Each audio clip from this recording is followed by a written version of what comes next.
Uncle Mark. Yeah, speaking. You're a man who knows how to create an interior. It's part of my job. You know the aesthetics of it. That's part of the job. You know the to make it beautiful. I try. Or to make it ugly. But yes. I don't know if you've noticed. Yeah. In this room that we're sitting in, yes, all of the chi flows to me. And I made that happen. There are strong diagonals in here. Yeah. Yeah. And I made sure that I get all the good energy and all the shit poop energy. I get all the chai. Goes to the rest of you. Yeah. I believe chi and chai are the two sides of the same coin. They're the yin and yang of Chai tea and Tai Chi. Yeah. Whoa! What just happened? We just blew the doors off of something. I'm taking full credit for that. We're writing a racist line here, and I'm loving it. No one ever said that before me. All right. But Uncle Doug, tell us about your design, your interior design ethos. Well, I do think there's a part of your job description that you're missing out upon, Uncle Mark. So, look, uncles, there are some dumb people in the world. What? And because this is the world we deserve and not the world we need, those dumb people are handling the coronavirus outbreak. Yeah. But when not busy fucking all this up, those dumb people like to engage in a little catch-all that we on this show like to call woo. Yes, sure. And today I would like to talk about a particularly ridiculous type of woo that everyone hearing my voice has experienced, mostly because your friend Meghan has told you that your kitchen table is not oriented correctly. That's right. I want to talk about Feng Shui. As an extension, probably really, of pyramid power. They're all related. Yes, it's the same. Do you know what? Sorry, guys. I realized about pyramid power, and I forgot to say it on the air. What? No Jews. What There were no Jews involved in that theory, the conspiracy. Well, clearly, Uncle Mark, you didn't dig deep enough. Other than the fact that they built the pyramids, which they didn't. That's who the Jews are. There it is. There it is. I found the Jew. You found it. Everybody play Spot the Jew. There's the home game. You can buy it on the Heretique website. Anytime somebody says everybody play Spot the Jew, something really bad is about to happen. That's very true. Yeah. That's very true. Poland's about to get invaded. Exactly. So a shout out to listener Tim for today's subject, and also for a very generous one-time gift, which we'll talk about. But, thank you, Tim. Yeah. Like all good woo, Feng Shui's origins are lost in the mists of time. This, of course, allows modern practitioners to believe that the origins of their woo may be divine, or at least mystical, and it dovetails with most woo practitioners' belief that the ancient ones were wiser and more attuned than we are today. However, in the case of the inventors of Feng Shui, this might actually be true. Feng Shui in the Chinese literally means wind-water, and this is a very ancient form of geomancy, which is the method of divination that traditionally uses handfuls of soil, rocks, sand, bones, entrails, really anything, tossed randomly and then interpreted. Can I just say that one time I had Chinese at an unreputable restaurant and got a bad case of wind water? It was not... You don't want it, I promise. No. In ancient Chinese cultures, this practice evolved into the practice of orientating possessions, buildings, settlements, and cities according to invisible forces of energy to help harmonize individuals and communities to their surroundings. A noble enough goal. Sure, why not? Yeah. My typical pronunciation disclaimer. I'm going to say a lot of Chinese words, and I'm going to say them incorrectly. Unless you are in fact Chinese, leave me the fuck alone. And if you are Chinese and in China, please stay inside and wash your hands. Yes. Feng Shui is the fifth of the 5 ancient arts of Chinese metaphysics, which may be the most fertile ground imaginable for modern woo. For example, the first art is Shan, or ancient Chinese philosophy. The second is Yi, which is ancient Chinese medicine. The third is Pu, P-U, you children, which is like an ancient Chinese form of Kabbalah.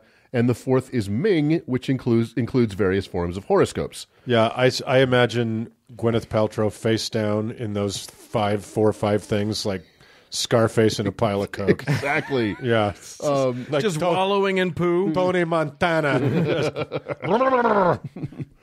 The fifth of these practices, the fifth of which Feng Shui is only a small part, is Jiang, or physiognomy, which is the observation of physical objects for signs and portents.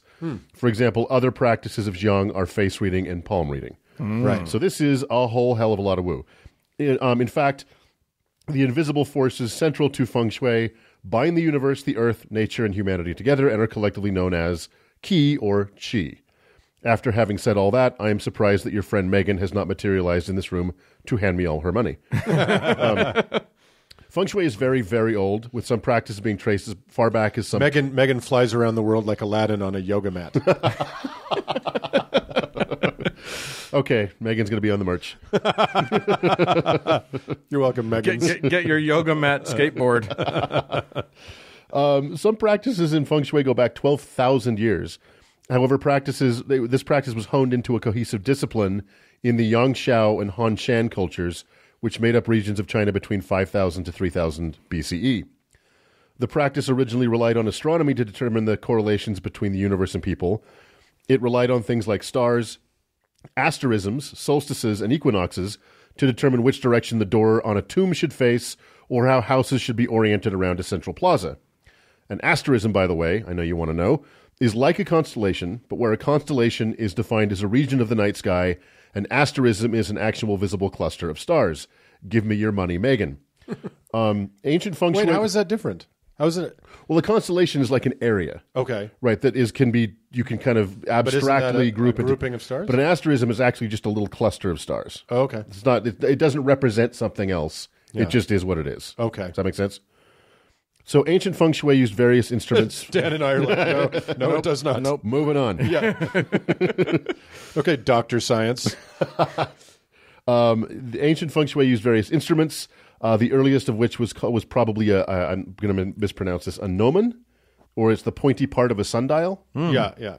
Over time, more advanced and intricate instruments were developed, such as the Lemurian astrolabe, or she. Lemurian. It all comes full circle. It's Liurin. I got it all fucking wrong. This practice chugged along until sometime around 200 BCE in the Han Dynasty, when someone, somehow, noticed that when a piece of lodestone, which is a naturally magnetized piece of the fortuitously named mineral magnetite, was suspended, probably by a string or placed on a piece of wood in a bowl of water, it always rotated and oriented itself to point between where the sun rose and the sun set. Now try to imagine how magical and mysterious this must have been to the ancient mind. It's still something to marvel at to this day. Indeed, as Violent J and Shaggy 2 Dope of the Insane Clown Posse put it in their 2010 haunting and enigmatic hit Miracles, quote, "The sun and the moon and even Mars, the Milky Way and fucking shooting stars, UFOs, a river flows, plant a seed, and nature grows. Water, fire, air, dirt, fucking magnets, how do they work?" No.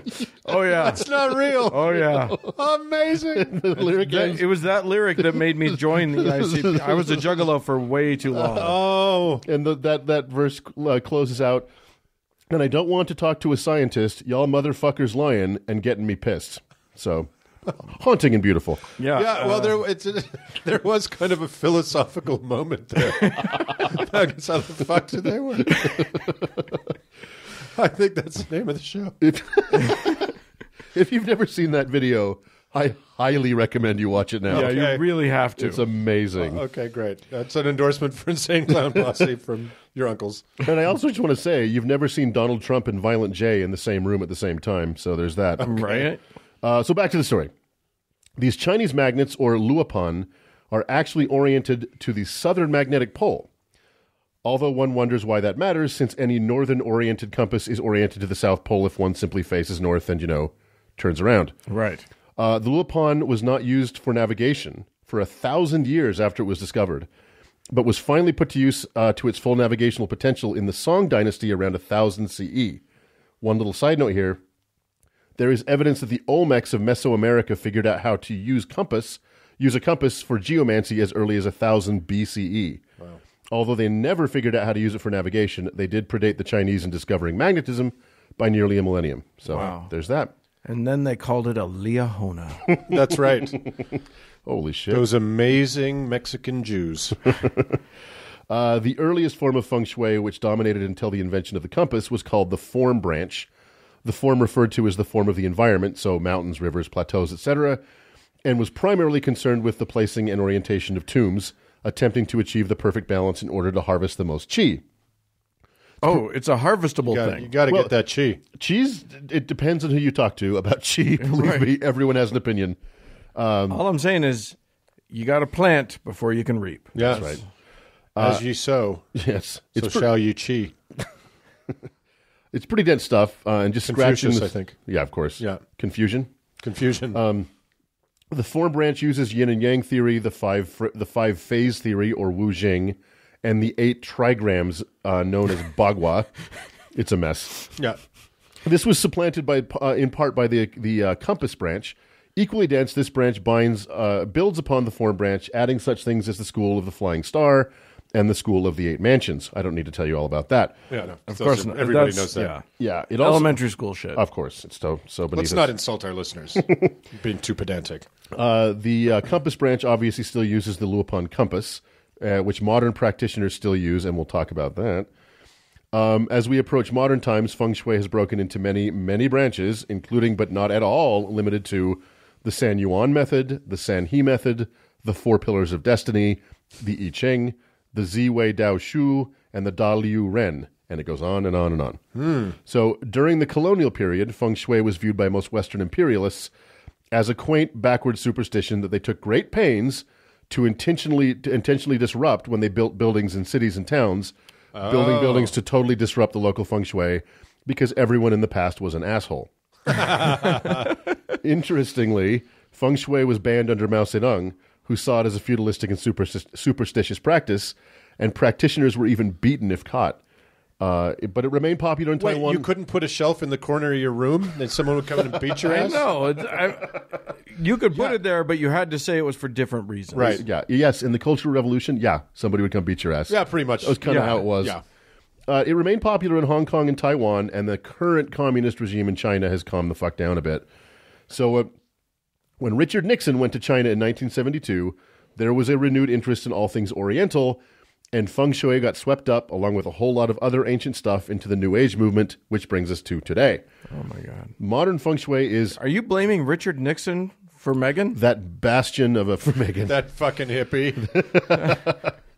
Modern Feng Shui, as practiced by your various and sundry Meghans and Emilys, has little or nothing to do with what the very complex, if obviously wrong, ancient school of thought was, and has become a kind of interior design fortune cookie cult. It exists in the West mainly as a litany of vague maxims peddled mostly for that sweet, sweet Chardonnay money. When your furniture is placed, where your furniture is placed, which direction you are sleeping, whether you're facing doorways when you sit or not, lines between the front door and the back door, etc. These are all important factors that the practitioners of this science are well versed in. So, here, for example, are some good Feng Shui tips for your home from the good people at mydomain.com, along with affordable, read incredibly expensive, solutions you can purchase right now, why not? Tip, slow down the energy flow. Quote, when there is a direct line of sight between the front door and the back door, it means the qi is shooting through your house too fast.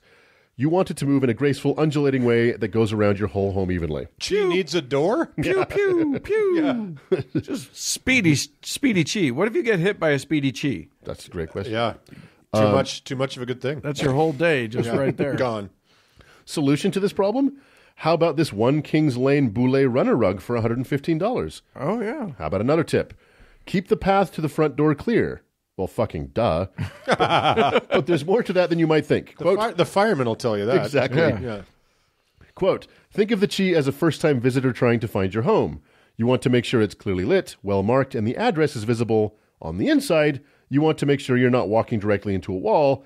It can metaphorically make you feel like you're up against that wall every day. Solution?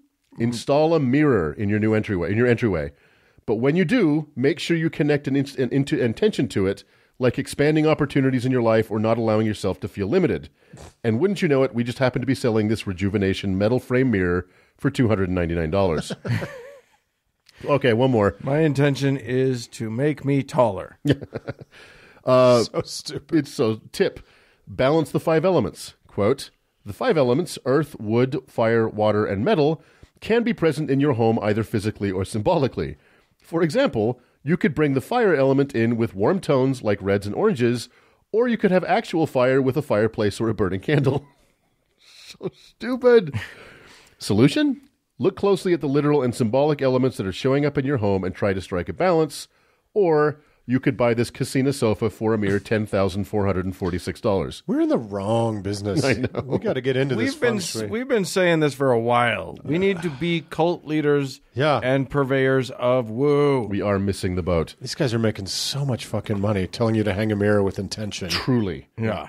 And so if you don't have time My intention is it shouldn't fall off the wall. Right. My intention is to see my face. Yes. If you don't have time to throw your money away piece by piece, you can always hire a licensed, not actually licensed in a state or country, Feng Shui interior designer, complete with super ancient-looking Luopan compass, who will take all your savings in one simple bonfire. Thank you very much. Yeah. And if you thought, for one fucking second, that self-anointed Queen of Wu and the avatar of every woman I have ever dated, Gwyneth Paltrow, was not going to get in on the action, well, welcome, new listener. You might consider becoming a patron.